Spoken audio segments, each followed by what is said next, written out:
भारतीय संविधानाचे शिल्पकार, सामाजिक न्यायाचे प्रणेते व मानवाधिकारांचे रक्षक भारतरत्न डॉक्टर बाबासाहेब आंबेडकर यांच्या 69व्या महापरिनिर्वाण दिनानिमित्त शनिवार रोजी भारतीय काँग्रेस पक्षाच्या वतीने पार्क चौकातील डॉक्टर बाबासाहेब आंबेडकर यांच्या पुतळ्यास अभिवादन करण्यात आले।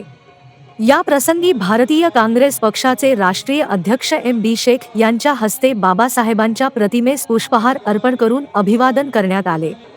यावेळी मुस्ताक लालकोट, बापू गायकवाड, विजय उघडे, डॉक्टर लालसाब शेख, RB मुल्ला, सिकंदर नदाफ, कुदरत पटेल, महादेव बाघमारे, तौसिफ शेख, सिकंदर सय्यद, गौस शेख, सिकंदर शेरी, सिद्धार्थ कदम उपस्थित होते।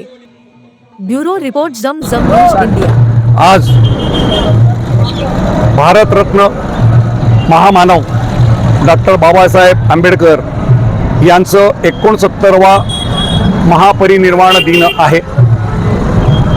या महापरिनिर्वाण दिनाचे औचित्य साधून भारतीय काँग्रेस पक्षाच्या वतीने मी राष्ट्रीय अध्यक्ष MD शेख आणि पक्षाचे सर्व पदाधिकारी आणि कार्यकर्त्यांनी मिळून आज महामानव डॉक्टर बाबासाहेब आंबेडकर यांच्या पार्क चौक येथील पुतळ्यास पुष्पहार घालून अभिवादन करण्यात आलं। मी आज देशवासियांना एक संदेश देऊ इच्छित आहे।